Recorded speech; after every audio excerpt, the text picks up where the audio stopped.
새 가족들, 태신자라고 우리가 호칭하는데 귀한 분들 환영하고 또 오늘 이 자리에 함께 예배드리는 여러분 모두에게 하나님의 은혜가 함께 하시기를 바랍니다. 어떤 남자가 외국 여행을 하려고 항공사에다가 전화를 했습니다. 그리고 그렇게 안원에게 질문을 했답니다. 서울에서 뉴욕까지 얼마나 걸립니까? 라고 질문했더니 직원이 이렇게 대답을 합니다. Just a moment please. 잠깐만요 하는 말입니다. 그랬더니 남자가 뭐라고 했는지 아십니까? Thank you 하고는 전화를 끊어버렸습니다. 이해를 못하시는 분이 조금 있는 것 같은데 서울에서 뉴욕까지 얼마나 걸리냐고 그랬더니 직원이 시간을 알아보려고 잠깐만요 하는 말이에요. 근데 그거를 이 사람은 잠깐이라는 단어를 그냥 들어버린 겁니다. Just a moment. 조금이면 돼요 라는 소리를 듣고는 끊어버린 거예요. 사람들은 자기가 듣고 싶은 것만 들으려고 하는 경향이 있습니다. 귀가 막히고 마음이 막히고 급기야는 소통하는 벽이 막혀버리는 그런 일이 생겨납니다. 자기 가슴 다친 줄은 모르면서 죽어라 하늘 문만 두드리고 있구나. 이회수 씨가 한 이야기입니다. 귀가 다치면 가슴도 다칩니다. 가슴이 다치면 소통이 되어지지 않습니다. 사람이 들을 수 있는 주파수, 가청 주파수가 20Hz에서 20kHz까지 된다고 합니다. 쥐나 고양이는 사람보다 더 높은 대역대의 소리를 들을 수 있고요. 거꾸로 고래나 코끼리는 사람보다 더 낮은 대역의 소리를 들을 수 있다고 합니다. 그런데 초원에 가면 기린이라고 하는 동물이 있는데 하도 조용해서 사람들이 붙여준 별명이 말없는 초원의 신사라고 하는 별명이 붙어 있습니다. 근데 이것은 우리가 과학이 발달하기 전의 이야기입니다. 과학이 발달하고 나서 기린도 정말 소리를 안 내나 하고 봤더니 수다쟁이랍니다. 얼마나 말이 많은지 몰라요. 근데 그 기린이 내는 소리가 우리가 들을 수 없는 저 낮은 음역대의 소리를 내고 있는 거예요. 그러니까 우리가 초원에 가서 기린 옆에 서가지고 야 우리 말없는 초원의 신사 참 점잖다 하고 있으면 기린이 아주 시끄럽게 나블라블라 하면서 그럴 거예요. 니들이 내 소리 못 들어서 그렇지 내가 얼마나 시끄러운 사람인지 알아 그러고 소리 내고 있을 거라는 말입니다. 사람이 들어야 될 소리는 비단 이 가청 주파수 범위 안에 있는 소리만이 아닙니다. 더 중요한 소리가 있는데 그것이 하나님의 음성입니다. 사도 요한은 이 복음서를 기록하면서 이렇게 이야기합니다. 오직 이것을 기록함은 너희로 예수께서 하나님의 아들 그리스도이심을 믿게 하려는 것이요 또 너희로 믿고 그 이름을 힘입어서 생명을 얻게 하려 함이라 이야기합니다. 요한복음은 전체가 예수가 누구신가라고 하는 것을 밝히는 데 중점을 두고 있습니다. 그런데 그 이야기의 제일 첫 번째 이야기가 태초, 말씀, 하나님이라고 하는 단어를 가지고 예수가 누구신지를 풀어나가고 있습니다. 성경에서 나오는 제일 첫 번째 소리입니다. 그것은 창조의 소리입니다. 태초에 소리가 있었습니다. 요한을 통해서 들려주신 태초의 소리는 우주 만물을 지으시고 움직이시는 하나님의 소리입니다. 사람들은 세상이 스스로 존재한다고 믿고 있습니다. 찰스 다윈은 진화를 통해서 이 땅이 생겨났고 지금도 진화하고 있다고 이야기합니다. 그런가 하면 그리스를 중심하는 헬라 문화권, 지금 유럽 문화권 속에서는 우주는 스스로 존재한다. 스스로 만들어지고 지금도 발전하고 있는데 그 안에 단지 신적인 정신과 원리만이 존재한다. 사람이 신을 찾아서 만들어낸 것이다 라고 이야기하고 있는 겁니다. 그런데 성경은 그것을 펴면 제일 첫 번째 책, 첫 번째 장, 첫 번째 절에서 이렇게 이야기합니다. 태초에 하나님이 말씀으로 천지를 창조하셨다라고 말입니다. 태초의 소리는 창조의 소리입니다. 태초에 하나님의 말씀으로 천지 만물이 우주가 생겨났습니다. 하나님 없이 생겨난 것은 아무것도 없습니다. 태초에 있었던 소리는 창조의 소리입니다. 혼돈스러운 땅과 흑암만이 존재하는 세계 가운데에 질서를 요구하시는 하나님의 소리가 들렸습니다. 빛이 있으라 하셨고 궁창 위의 물과 궁창 아래의 물, 하늘과 바다, 땅과 초목과 모든 들짐승들과 바다의 어리와 공중의 새와 사람을 입으로 말씀으로 창조하셨습니다. 창조를 알리는 하나님의 소리는 하나님이 보시기에 아름답더라 라고 평가를 합니다. 바꾸어 말하면 태초에 있었던 창조의 소리는 하나님 보시기에 아름답게 명령하는 소리입니다. 아름다움이 무엇입니까? 화장 잘하고 예쁘게 꾸민 것도 아름답고, 또 힐링하기 위해서 자연을 찾아가 보면 거기도 아름다움이 존재합니다. 근데 성경이 말하는 진정한 아름다움은 하나님의 창조 의도대로 만들어져서 그대로 움직이고 있는 것을 아름답다라고 표현합니다. 창조의 소리는 이것입니다.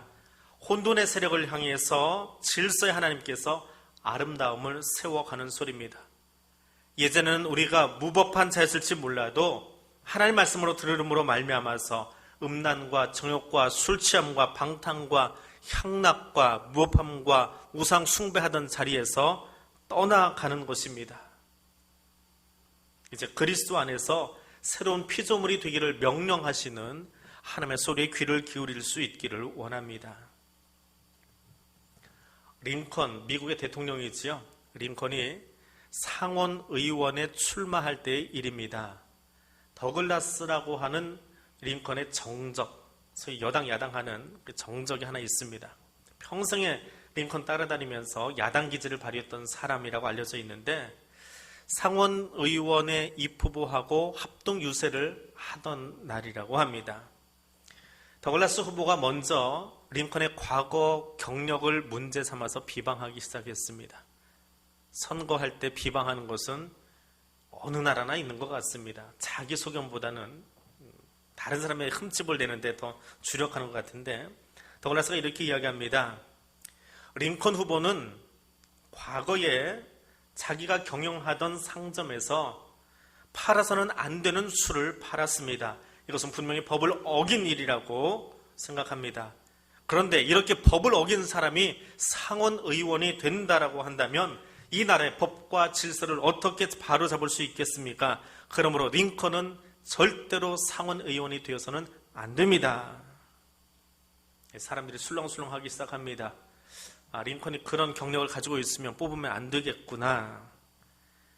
그리고 이번에는 링컨이 무슨 일이 있어도 더글라스의 저 공격을 피해갈 수 없겠다라고 생각을 합니다. 그런데 링컨은 얼굴이 편안합니다. 그리고는 자기 순서가 되어서 앞에 나와서 이야기를 합니다.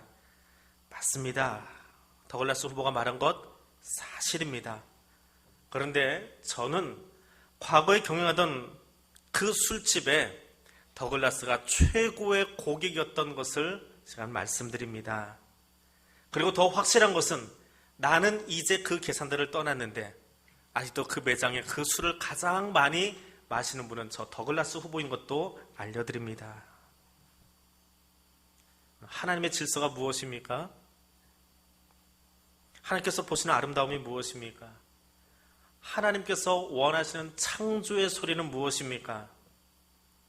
떠나는 것입니다. 죄의 길에서, 악한 길에서, 술 취한 길에서, 어둠의 길에서 떠나서 생명의 자리로, 질서 있는 자리로, 하나님의 말씀을 즐거워하는 자리로 떠나가는 것입니다.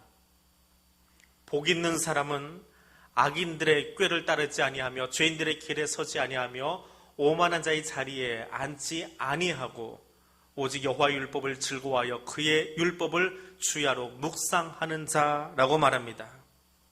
오늘 이 말씀이 저와 여러분의 귀에도 들려지기를 원합니다. 이 말씀이 나의 고백이 되어질 수 있기를 원합니다. 태초에 혼란했던 땅을 하나님이 질서 있게 만드셨던 것처럼 그 창조의 소리가 내게 들림으로 우리 마음속에도 창조 질서가 세워져가는 아름다운 하나님의 사람들 되어지기를 원합니다. 두 번째 소리는 생명의 소리입니다. 만물을 지은 하나님의 소리, 그 안에는 생명이 있다라고 요한은 말하고 있습니다. 이 생명이 빛입니다. 태초에 어두움을 몰아내고 질서를 세우신 하나님의 말씀이 빛입니다. 그 빛이 어둠에 비추어짐으로 말미암아서 이 땅에 생명이 들어왔다라고 적고 있습니다. 요한사도는 이 복음서에서 우리가 읽은 이 책에서 생명에 대하여 자주 논하고 있습니다. 요한복음은 전부 19번이나 생명이라고 하는 단어가 등장을 합니다. 이것은 단지 예수 그리스도가 하나님의 아들이십니다라고 하는 이야기만 전하는 것이 아니라 예수를 믿는 것이 무엇인가, 그 기록 목적과도 부합하는 소리입니다. 오직 이것을 기록함은 너희로 믿고 그 이름을 힘입어서 생명을 얻게 하려 함이라. 이 책을 기록한 것은 우리가 생명을 얻도록 하기 위한 하나님의 작품이라는 이야기입니다. 요한은 복음서에서 예수 믿은 후에 저와 여러분이 그 생명 얻기를 원하고 있습니다. 예수 그리스도를 믿는다라고 하는 것은 내 생명의 근원이 하나님께 있음을 고백하는 일입니다. 말씀이 육신이 되어서 이 땅 가운데 오신 예수 그리스도를 믿고 생명을 누리는 것이 이 책을 기록한 진짜 이유이기 때문에 그렇습니다. 하나님 말씀이 내게 들린다라고 하는 것은 어둠에 속했던 나의 삶의 자리에 하나님의 빛이 비추었다는 이야기입니다. 말씀이 들렸다라고 하는 것은 내가 더 이상 진노의 자녀가 아니라 생명의 자리로 옮겨졌다라고 하는 것을 말합니다. 내가 진실로 너에게 이르노니 내 말을 듣고 또 나 보내신 이를 믿는 자는 영생을 얻었고 심판에 이르지 아니하나니 사망에서 생명으로 옮겨졌느니라 라고 말합니다. 말씀이 들렸다라고 하는 것은 그 말씀이, 하나님의 말씀이 내 안에서 일하고 있다라고 하는 것. 더 이상 어둠의 자리가 아니라 생명의 자리로 옮겨가기 위해서 지금 내가 일하고 있다라고 하는 말입니다. 그리고 그렇게 생명의 자리로 옮긴 사람은 더 이상 어둠의 생각, 과거의 생각을 하지 않습니다. 이것이 복음을 접한, 말씀을 접한 사람들의 특징입니다.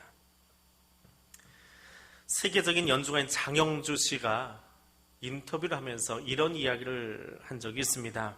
기자가 이렇게 물었답니다. 전 세계로 연주 여행을 다니다 보면 불편하고 힘들지 않으십니까? 그랬더니 장영주 씨가 이렇게 대답을 하더랍니다. 연주하는 것에 빠져 있어서 다른 것에 대해 까다롭게 굴 사이가 없습니다. 진정한 꿈에 빠져 있으면 다른 주변에 불편하고 좀 어려운 것들도 바라보지 않을 수 있는 힘이 생겨납니다. 오프라 윈프리라고 하는 미국의 유명한 사람이 하나 있습니다. 이 여인에게도 비슷한 질문이 한번 주어진 적이 있습니다. 한때 그의 몸무게가, 여자분인데요, 몸무게가 100kg까지 나간 적이 있답니다. 근데 기자가 짓궂게 질문합니다. 다이어트 생각해 본 적 없으세요? 하고 물어봤답니다. 그랬더니 오프라 윈프리가 기자에게 그렇게 이야기합니다. 내 꿈에 몰입되어 있어서 평생에 다이어트는 생각해 볼 겨를도 없었습니다. 라고 이야기를 합니다. 나를 슬프게 하는 일들, 나에게 부정감을 가져다 주는 일들조차도 내게 진정한 꿈과 소망이 있으면, 말씀이 있으면 바라보지 않고 오히려 그것을 감사함으로 이겨낼 수 있는 힘이 있더라라고 하는 것입니다. 여러분, 무엇에 몰입되어 있습니까? 무엇을 지금 생각하고 계십니까? 불의 사고로 전신 화상을 입었던 이지선이라고 하는 사람이 있습니다. 긴 고통의 치료 과정을 겪고 나서 지금도 얼굴에 그 화상의 흔적들을 가지고, 몸에 화상의 흔적을 가지고 있습니다. 그런데 항상 맑고 투명한 얼굴로 사람들을 만나고 있습니다. 기자가 물어보았답니다. 많이 힘드실 텐데 웃고 사는 모습이 참 아름답습니다. 특별한 비결이라도 있으신가요? 하고 물었답니다. 그랬더니 지선 씨가 뭐라고 대답한지 아십니까? 얼굴 화상으로 피부가 굳어버려서 찡그릴 수가 없습니다. 그래서 늘 웃을 수밖에 없는 거려 하고 대답을 했답니다. 남들이 보기에는 불편하고 얼룩진 얼굴인지 모릅니다. 그것마저도 같이 웃음으로 승화시켜서 이야기할 수 있는 것, 그것이 하나님을 만난 사람들의 특징입니다.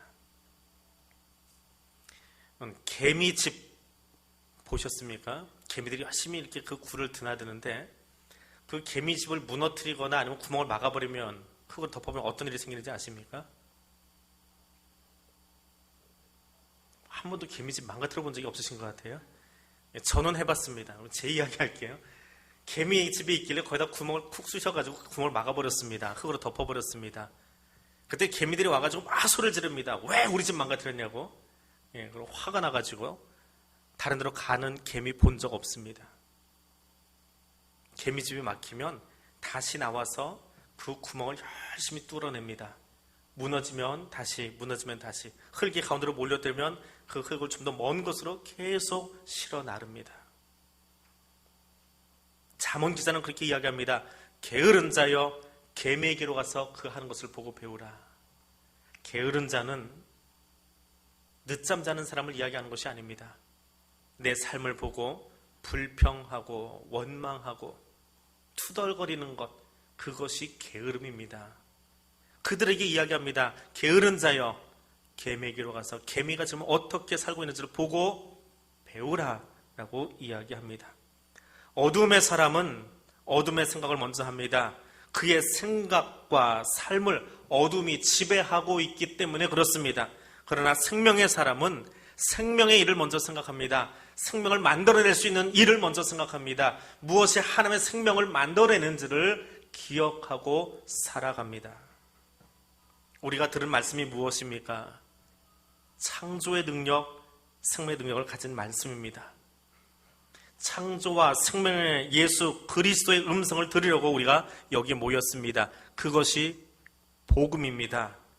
태초에 천지를 창조하신 하나님은 그 아들 예수 그리스도를 통해서 우리의 죄를 용서해 주시고 지금 여기 앉아있는 저와 여러분을 하나님의 나라로 인도하기 원하셔서 지금도 일하고 계십니다. 세상의 소리를 들으면 바쁘고 스케줄에 쫓기고 사람에게 치이고 힘이 듭니다. 그러나 하나님의 소리를, 창조의 소리를, 생명의 소리를 들으면 세상이 줄 수 없는 진정한 평안을 우리 가슴 속에 담을 수 있습니다. 왜냐하면 그 말씀 안에 창조와 생명의 능력이 있기 때문에 그렇습니다. 이런 노래가 하나 있습니다. 세상에서 방황할 때 나 주님을 몰랐네. 내 맘대로 고집하며 온갖 죄를 저질렀네. 예수여, 이 죄인도 용서받을 수 있나요? 벌레만도 못한 내가 용서받을 수 있나요? 이 노래 가사를 지은 사람은 아무도 친구가 되어주지 않은 외로운 사람이었답니다. 그의 상처난 몸과 마음을 아무도 위로해주지 못했습니다. 무명의 사형수이기 때문에 그렇습니다. 그런데 감옥 안에서 사형을 기다리고 있던 중에 주님을 만났습니다.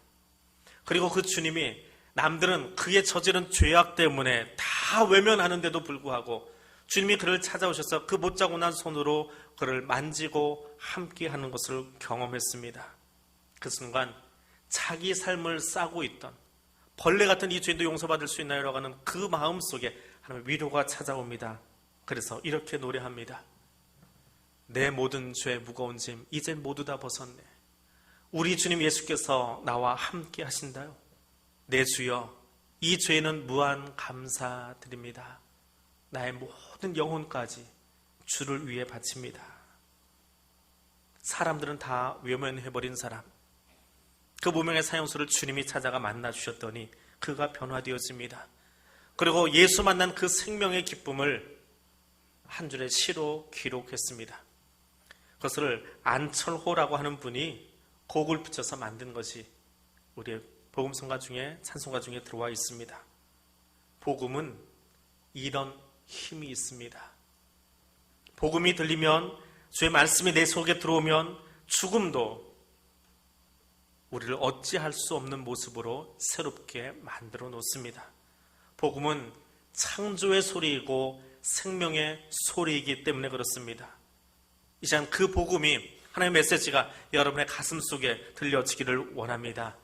천지를 지신 하나님이 여러분의 진정한 희망이 되어질 수 있기를 원합니다. 오늘 이 자리에 나온 처음 나오신 분들, 또 오래 쉬었다가 나오신 분들, 여러분을 기다리고 환영하려는 사람들의 소리가 하나 있습니다. 함께 들어보시기 바랍니다.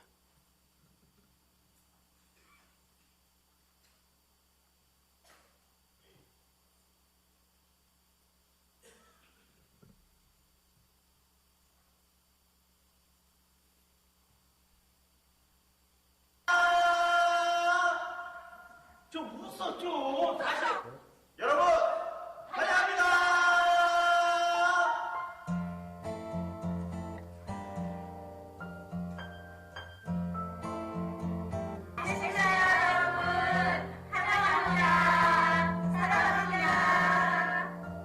태신자 여러분 사랑하고 환영합니다.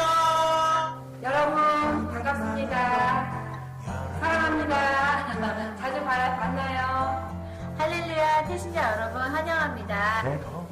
저희 대학을 찾아주신 태신자 여러분 진심으로 감사를 드리고 아샤를 갖다냐 하시라. 저희 대학교를 찾아주신 태신자 여러분 진심으로 환영합니다.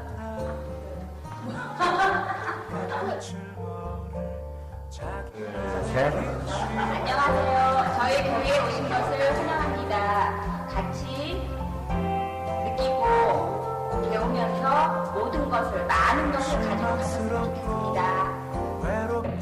사랑하는 아들, 며느리, 딸, 사업, 성도 모두 고맙다. 어머니 손은 너희들이 예수 믿고 영원 구원받아 저 천국에서 엄마, 아빠와 함께 영생을 누렸는데 오늘 이렇게 엄마의 기도 응답받아 교회에 가서 뭐라고 말할 수 없이 기쁘고 감사하게 환영하구나. 찬양, 성결아, 사랑한다. 희망의 잔치에 오신 여러분들을 진심으로 환영합니다. 여러분들을 위해서 부활절부터 지금까지 기도하고 또 사랑하는 가족들은 몇 날을, 몇 년을 여러분의 이름을 부르면서 기도했습니다. 오늘 여러분들을 진심으로 환영하고 또 오늘 만남이 이 하루만이 아니라 주님 앞에 갈 때까지 계속되어지기를 바랍니다. 환영합니다.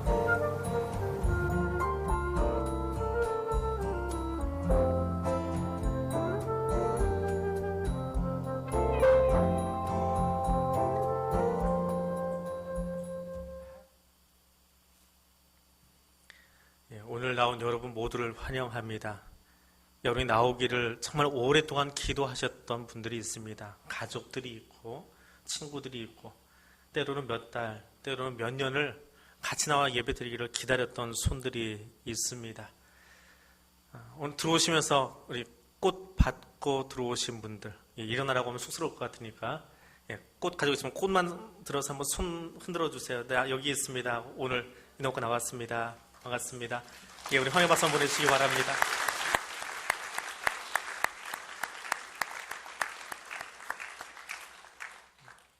나와주셔서 감사하고 저보다 더 반가운 분들이 있을 거예요. 여러분들을 태신자 나오려니 하고 또 확답 받으신 분들이 있는데 그래서 사진 좀 찍으려고 그랬더니 그거는 쑥스러워서 또 도망가시더라고요. 우리 용감한 이 집사님이 우리 가족들 오신다고 사진 찍어주셨어요. 자녀들에게 꼭 하고 싶은 메시지 담아서 영상에 남겨주셨으면 가족이 다 나오셨어요. 아들, 며느리, 딸, 손자, 손녀 행복하신 얼굴로 우리 같이 앉아 계십니다. 군데군데가 이렇게 우리 가족들 나오셔서 함께 앉아있는 모습들 참 아름답습니다. 우리 예배 끝나면 꽃을 드신 분들이 먼저 올라가는 거예요. 오늘은 꽃 없는 분들은 나중에 올라가시고 머리 하얘도 어쩔 수 없습니다. 장로님 오늘은 나중에 올라가세요. 꽃을 드신 분들 엘리베이터 오늘 중간에 서지 않습니다. 예배 끝나면 중간에 전도부가 다 서가지고 엘리베이터를 중간에 누리지 못하게 할 겁니다. 여기서 4층까지 급행으로 올라갑니다. 올라가셔서 같이 식사하시고 식사 후에는 우리 이벤트가 또 있습니다. 오늘만이 아니고 계속해서 만남이 계속되어지고 하나님의 음성을 함께 듣고 즐거움을 나눌 수 있는 모든 하나님의 백성들 되시기를 바랍니다. 기도하겠습니다.